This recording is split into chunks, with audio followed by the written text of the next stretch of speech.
नमस्कार मित्रों, ये मेरा वीडियो आज तारीख है 1 मार्च 2015 रविवार। ये मेरा वीडियो है एक्टिविज़म के ऊपर कि why activist should always work part time and never full time.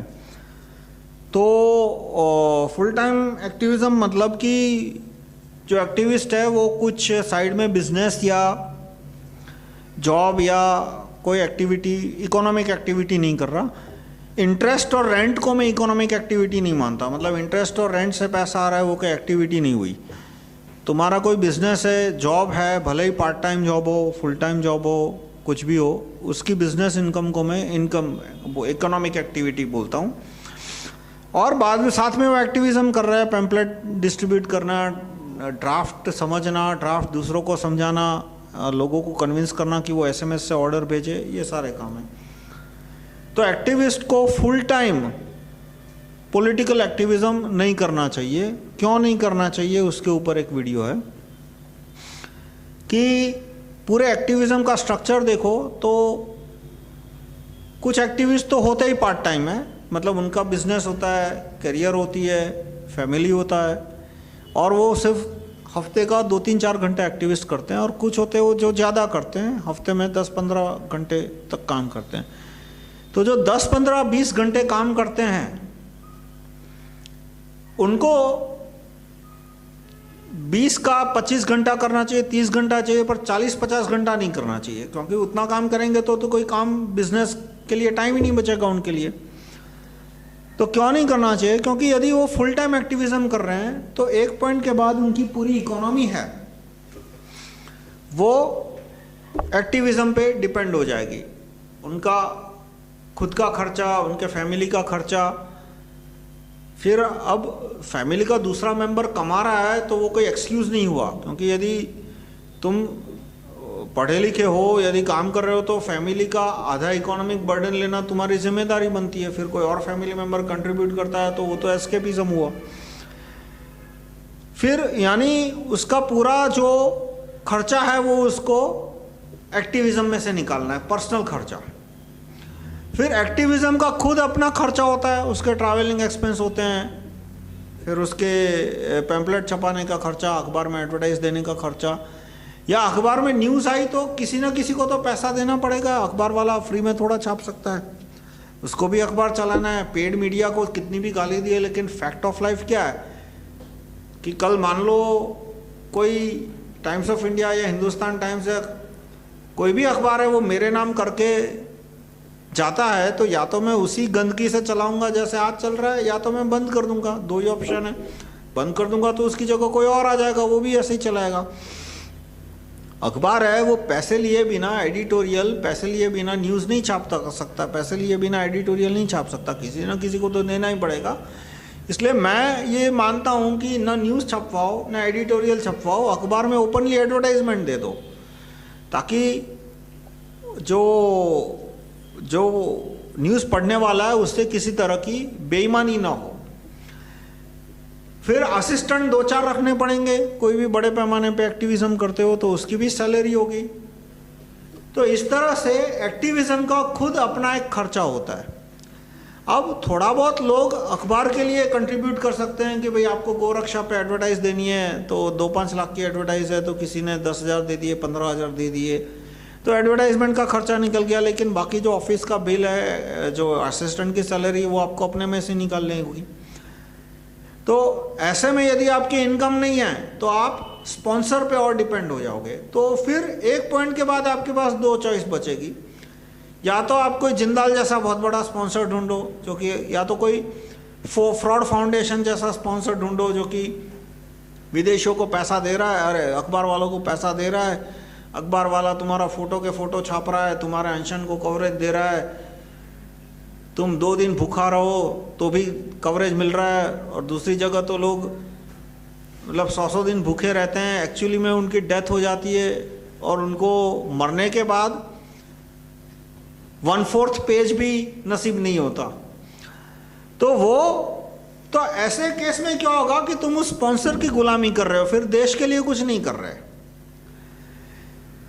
यदि आपने कितने भी ऑनेस्ट इंटेंशन से शुरुआत की, लेकिन एक पॉइंट के बाद फ्रॉड फाउंडेशन है या रॉकफेलर है या रॉथस्चाइल्ड है या जिंदाल है या कोई भी है, ऐसे बड़े किसी स्पॉन्सर ने तुम्हें मीडिया कवरेज देना शुरू किया, फिर मीडिया कवरेज से डोनेशन आ जाएंगे, लेकिन वो घाटे का सौदा किस सेंस में है कि मीडिया जब आपको 100 करोड़ का कवरेज देगी तब मुश्किल से 2-3 करोड़ डोनेशन आएगा। जितने भी ये मीडिया हीरो को डोनेशन मिल रहा है वो असल में तो स्पॉन्सर को घाटा जा रहा है। क्यों ऐसा करते हैं स्पॉन्सर? क्योंकि वरना वो 2-3 करोड़ किसी इंडिपेंडेंट के खाते में चला जाएगा तो वो इंडिपेंडेंट स्ट्रांग हो जाएगा। वो नहीं चाहते कि इंडिपेंडेंट स्ट्रांग हो, इसलिए एक सुपर हीरो को कवरेज दे दिया ताकि वो पैसा सुपर हीरो के पास आ जाए। पर अंत में उसने देश के लिए कुछ काम नहीं किया। तो ये एक फुल टाइम एक्टिविस्ट का ये एक मुकाम होता है कि वो एंड में इतना हताश हो जाता है, निराश हो जाता है, सोचने लगता है कि भाई मैंने देश के लिए इतना कुछ किया, देश ने कुछ नहीं किया। लेकिन तुमको उम्मीद भी नहीं रखनी चाहिए थी बिगिनिंग से, और जो फुल टाइम के रोड पे गए वो रोड ही गलत था। तुम्हें दिन में कम से कम 2-5 घंटे ऑनेस्ट बिजनेस करना चाहिए, ऑनेस्ट जॉब करना चाहिए और उसके पैसे से ही एक्टिविज्म करना चाहिए था। स्पॉन्सर के पास जाना ही नहीं चाहिए था तुमको। तो ये एक फुल टाइम एक्टिविस्ट की अंतिम मुकाम होता है कि वो बिक गया पूरा का पूरा, सर से पांव तक, और सब कुछ मिल जाएगा उसको, बहुत बड़ा नाम हो जाएगा, अखबार में फोटो हो जाएगा, इलेक्शन भी जीत जाएंगे। लेकिन एंड में क्या होगा कि वो स्पॉन्सर का मालिक हो गया, मतलब स्पॉन्सर का एजेंट हो गया। तो उस एक्टिविज्म के लिए तो हम भाग दौड़ नहीं कर रहे हैं। और दूसरा जो पार्ट टाइम जो फुल टाइम एक्टिविस्ट, उसका क्या होता है कि वो पूरी तरह इकोनॉमिकली खत्म हो गया, तो अब ना पर्सनल इकोनॉमी बची ना एक्टिविज्म बचा, दोनों में ही खत्म हो गया। और ऊपर से माइंड में जो हताशा निराशा आई वो अलग आई, फैमिली मेंबर के भी सिचुएशन खराब हो गई। तो ऐसे में मैं आपको सजेस्ट करूंगा कि आप महात्मा बटुकेश्वर दत्त की बायोग्राफी पढ़ो। तो पहला क्वेश्चन तो हो सकता है कि आपको आएगा कि भाई महात्मा बटुकेश्वर दत्त कौन है, बहुत सारे लोगों के माइंड में ये क्वेश्चन आएगा। तो ये क्वेश्चन जो आपके माइंड में आएगा ना कि हु महात्मा बटुकेश्वर दत्त, वही अपने आप में एक जवाब है कि क्यों फुल टाइम एक्टिविज्म नहीं करना चाहिए। Mahatma Batukeshwar Dutt full time activist थे और उनको होना पड़ा क्योंकि वो आज़ादी से पहले थे। आज़ादी के पहले एक्टिविस्ट को फुल टाइम एक्टिविस्ट ही होना पड़ता था, क्योंकि वो एक्टिविस्ट बना तो सीधी पुलिस उसके पीछे भागती थी। अब पुलिस भाग रही है तुम्हारे पीछे तो कैसे तुम धंधा करोगे, कैसे जॉब करोगे। तो आज़ादी से पहले एक्टिविस्ट की यह मजबूरी थी कि वो काम धंधा नहीं करना पाता था, इसलिए वो फुल टाइम एक्टिविस्ट बनता था। तो फुल टाइम एक्टिविस्ट जो बने उनमें से जो बिके नहीं, उनका क्या हाल होता है वो देखने के लिए आप महात्मा बटुकेश्वर दत्त की बायोग्राफी पूरी पढ़ो, जितना हो सके उसके बारे में गूगल करो कि उन्होंने अपने टाइम में क्या काम किए।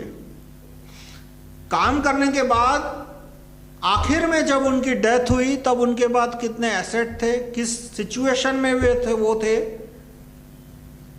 और वो सब आपको गूगल करके उनकी जो बायोग्राफी है वो डाउनलोड करके पढ़ना पड़ेगा। मैं यहाँ पे ना कोई लिंक दूंगा कि बायोग्राफी कहाँ मिलेगी, और उनके बारे में जो इन्फॉर्मेशन है वो कौन कौन से वेबसाइट पे, मैं भी वो भी नहीं बताऊंगा। वैसे आप खुद जानते हो विकिपीडिया पे तो कुछ मिल जाएगी, थोड़ा बहुत गूगल करोगे, बटुकेश्वर दत्त गूगल करोगे तो भी बहुत सारी आपको इन्फॉर्मेशन मिल जाएगी। पर उस इन्फॉर्मेशन को स्टडी करने के बाद करो कि ये दूसरा एक एंगल होता है, एक आखिरी मुकाम होता है कि फुल टाइम एक्टिविस्ट है वो कहाँ तक जाता है। और जो तीसरा होता है वो आपको इमेजिन करना पड़ेगा। इमेजिन करना पड़ेगा यानी मान लो कि जिसने आदमी ने फुल टाइम काम किया, लेकिन वो किस्मत उसकी नहीं थी कि वो बटुकेश्वर दत्त जितना उसको नाम भी मिल सके या इतने बड़े काम भी कर पाए, पर पूरी जिंदगी उसने बटुकेश्वर दत्त की तरह काम किया। आखिर में भी उसका वही हाल हुआ और उसका कुछ नाम भी नहीं हुआ। मतलब आप गूगल करोगे तो उसका नाम मिलेगा भी नहीं, मतलब उसका नाम भी मुझे नहीं पता। फ्रीडम फाइटर लाखों की संख्या में थे, 6 लाख जितनों को तो फांसी हुई या उनकी अंग्रेजों ने हत्याएं करवाई, और उनमें से मुश्किल से यूं कहो कि 0.2%, 0.3% का नाम किताबों में आया, और कुछ लोगों को सर्टिफिकेट मिला। और वो भी कब? जवाहरलाल गाजी वल्लभ भाई पटेल इन दोनों ने साफ साफ मना कर दिया कि फ्रीडम फाइटर को कोई मदद नहीं होनी चाहिए।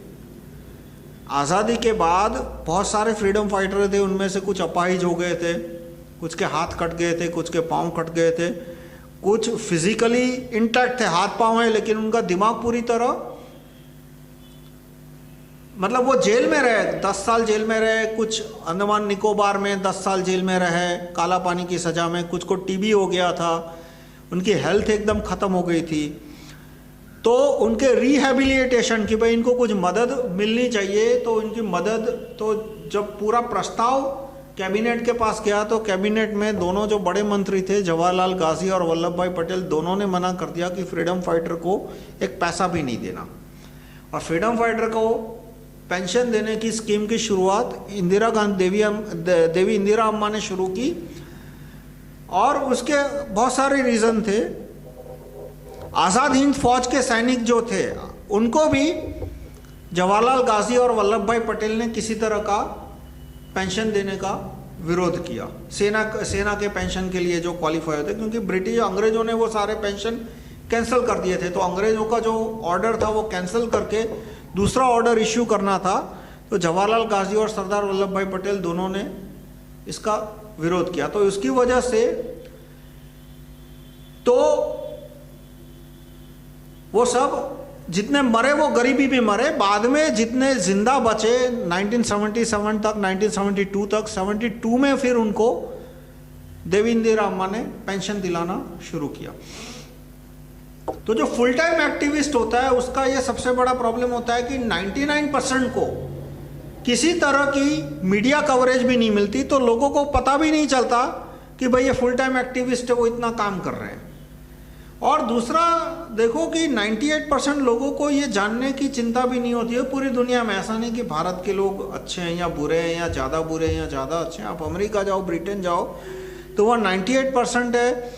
एक्टिविज़म से उनको कितना भी बेनिफिट हो, वो बेनिफिट लेके अपनी ज़िंदगी में आगे निकल जाते हैं। उनके दिमाग में ये कभी नहीं होता कि भाई जिनकी वजह से आज़ादी मिली या जिनकी वजह से ये बेनिफिट मिले, उनको कुछ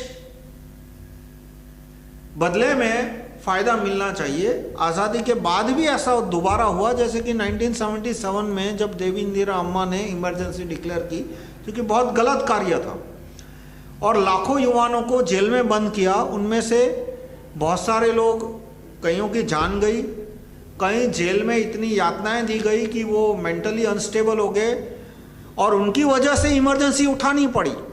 इमरजेंसी देवी इंदिरा अम्मा ने क्यों उठाई? क्योंकि जेल हाउसफुल हो गए थे, और किसी भी टाइम जेल टूट जाते, पूरे देश में विद्रोह शुरू हो जाता। तो जेल हाउसफुल हो रहे थे, इसलिए इमरजेंसी उठाई। तो प्रजा को जो बेनिफिट मिला इमरजेंसी उठाने का, उसके बाद 98% लोग अपनी दिशा में निकल गए। उनमें से कुछ सफल हो गए, लालू यादव, मुलायम यादव, रामविलास पासवान, सुशील मोदी, ये बहुत सफल हो गए, यानी उनकी कैरियर को 4 चांद मिल गए। लेकिन उनमें से किसी ने, जो लोग जेल में सड़े, जो लोग जेल में जिन्होंने यातना की, उनके लिए कुछ करना चाहिए, ऐसा उन्होंने कोई प्रोग्राम आज तक शुरू करने के लिए अपना टाइम या एनर्जी उसमें नहीं लगाई। तो ये फुल टाइम एक्टिविस्ट का ये सिचुएशन होता है कि वो काम करते रहते हैं, काम करते रहते हैं, 90% है वो ख़त्म हो जाते हैं, और फिर कुछ नहीं मिलता। उनके फैमिली मेम्बर है वो भी काफ़ी गरीबी में उनको जीना पड़ता है। इसलिए अभी पुलिस हमारे पीछे नहीं भागती। हम एक्टिविज्म का काम करते हैं तो ऐसा नहीं है कि पुलिस हमें दूसरे दिन जेल में बंद करती है। हमें अपना टाइम देना पड़ता है, हमें अपना पैसा देना पड़ता है।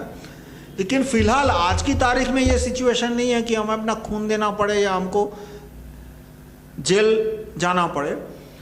तो हम पार्ट टाइम एक्टिविस्ट आज की तारीख में बन सकते हैं। यदि मान लो ये ऑप्शन ही नहीं होता तो मैं आपको नहीं बोलता कि पार्ट टाइम एक्टिविज्म बनो और फुल टाइम एक्टिविस्ट मत बनो, लेकिन हम पार्ट टाइम एक्टिविस्ट बन सकते हैं। तो पार्ट टाइम एक्टिविस्ट है तो हम पूरी जिंदगी काम कर पाएंगे, लंबे समय तक काम कर पाएंगे, और एंड में कुछ मिले नहीं तो इस बात का अफसोस भी नहीं होगा कि हमने 100% कमा दिया। इसी बात का अफसोस होगा कि हमने 5% कमाया या 10% कमाया 25% कमाया या 50% कमाया, तो 50% तो बिजनेस में भी लोग गंवा देते हैं। ऐसा थोड़ा होता है कि बिजनेसमैन बिजनेस शुरू करता है और उसके सारे बिजनेस में उसको प्रॉफिट होता है। तो जब तक लाइफ में आदमी ने 20% खोया, 15% खोया, 25% खोया, तब तक अफसोस कम रहता है। लेकिन 100% खो तो एंड मोमेंट पे अफसोस बहुत ज़्यादा बढ़ जाता है। और दूसरा कि जो पार्ट टाइम एक्टिविस्ट है वो लंबे टाइम तक काम कर सकता है और उसकी मैच्योरिटी भी बढ़ती है। ये एक दूसरा पॉइंट है कि जो आदमी काम धंधा करता है 2 घंटा 5 घंटा बिजनेस करता है, जॉब करता है, उसमें एक मैच्योरिटी भी होती है।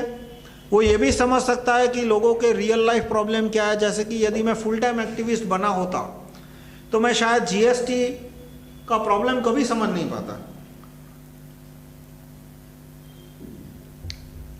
मैं वेल्थ टैक्स के प्लस पॉइंट भी नहीं समझ पाया था, क्योंकि मैं जो थोड़ा बहुत बिजनेस किया उसी से मुझे पता चला कि वैट के क्या क्या प्रॉब्लम है, जीएसटी के क्या क्या प्रॉब्लम है, वेल्थ टैक्स के क्या क्या बेनिफिट है।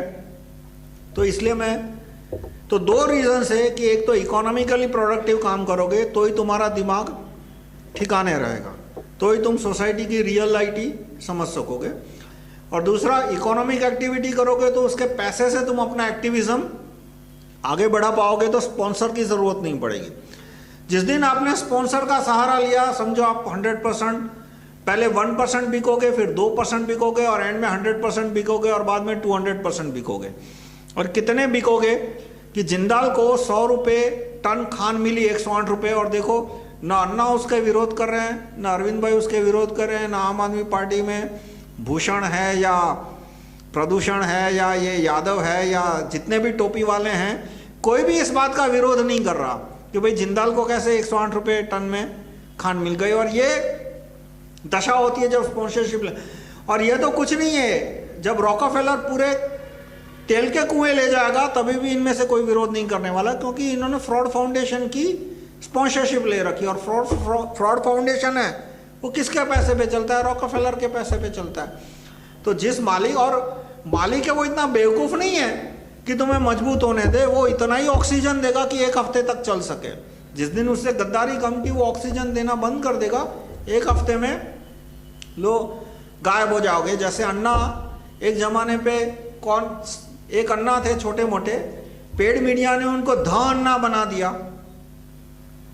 और जब उन्होंने मोदी का विरोध करने से मना किया, उनके अपने कारण थे, तो ऐसा गायब कर दिया कि लोग पूछने लगे कि अन्ना कहाँ गए, भाई कहाँ गए? वो पहले भी थे, आज भी थे, वो पहले भी स्टेटमेंट दे। और आज उन्होंने जब कहा कि हाँ भाई वो मोदी के खिलाफ बोलने को तैयार है, तो फिर से पेड मीडिया ने उनको, एक अखबार ने उनका फोटो छपवा दिया। तो वो पूरे स्पॉन्सर का काम करेंगे। स्पॉन्सर उनको बोलेंगे कि जाओ जंतर मंतर पे, आज भूखा रहना है, ये पोस्टर पहनना है, ये टोपी पहननी है, और वो पहनेंगे। जिस दिन स्पॉन्सर की बात मना की, स्पॉन्सर उनका पंखे को बिजली देना बंद कर देंगे, पंखा बंद हो जाएगा। तो बिना स्पॉन्सरशिप लिए तुम कैसे एक्टिविज्म कर सकते हो? वो तभी कर सकते हो जब तुम्हारे पास अपना काम धंधा है। और जिस दिन तुमने काम धंधा बंद किया, तुम यही सोचना शुरू करोगे कैसे ज़्यादा से ज़्यादा ग्रांट आनी शुरू हो, और वो फिर वो तुम वो ट्रू एक्टिविज्म नहीं है, उसको मैं ATG एक्टिविज्म बोलता हूँ। इनकम टैक्स का सेक्शन है ATG, और उसका जो एक्टिविस्ट होता है वो कभी देश के लिए अच्छा काम नहीं करता, वो सिर्फ ग्रांट ही इकट्ठा करता रहता है। इसलिए मेरा आपसे रिक्वेस्ट है कि आप पार्ट टाइम एक्टिविस्ट रहो, मैक्सिमम 25%, मैक्सिमम 50% टाइम एक्टिविज्म के लिए दो, बाकी टाइम अपना कैरियर के लिए दो, जॉब के लिए, बिजनेस के लिए। और टाइम कहाँ से निकालोगे? तो मैं कहूँगा सोशल काम है वो ख़त्म कर दो। जितने भी सोशल वर्क है जो आप कम कर सकते हो, जैसे एंगेजमेंट अटेंड करना, किसी की मैरिज पार्टी अटेंड करना, वो जितना हो सके कम कर दो, क्योंकि फैमिली की कोई मेडिकल इमरजेंसी है तो वो कम नहीं कर सकते, वो तो अटेंड करनी ही करनी है। आपके जॉब पे मान लो कोई डेडलाइन हो और 2 घंटे 4 घंटे के बजाय 10 घंटे काम करना है तो करना ही करना है। जॉब इंपॉर्टेंट है, एम्प्लॉयर इंपॉर्टेंट है। देखो जापानीज एथिक है, एम्प्लॉयर इज अबाउ गॉड है, इसलिए नहीं बोल रहा क्योंकि मेड इन जापान है, वो सचमुच इंपॉर्टेंट है इसलिए। तो टाइम आप कहाँ से निकाल सकते हो कि किसी एंगेजमेंट पार्टी में नहीं जाओगे तो ऐसा नहीं है कि उसका एंगेजमेंट रुक जाएगा, किसी मैरिज पार्टी में नहीं जाओगे तो ऐसा नहीं है कि उसका मैरिज रुक जाएगा, बर्थडे पार्टी में नहीं जाओगे तो ऐसा नहीं है कि उसकी उम्र नहीं बढ़ेगी, उसकी उम्र बढ़ने वाली है। वहाँ पे तुम्हारे जाने ना जाना से कोई काम रुकने नहीं वाला। तो जहाँ ऐसी काम हो जहाँ आपके जाने से रुकने वाला नहीं है वो काम, वहाँ मत जाओ और उससे जो टाइम बचता है उतना टाइम आप एक्टिविज्म में लगाओ, तो पार्ट टाइम एक्टिविस्ट भी आप बहुत कुछ कर पाओगे। धन्यवाद।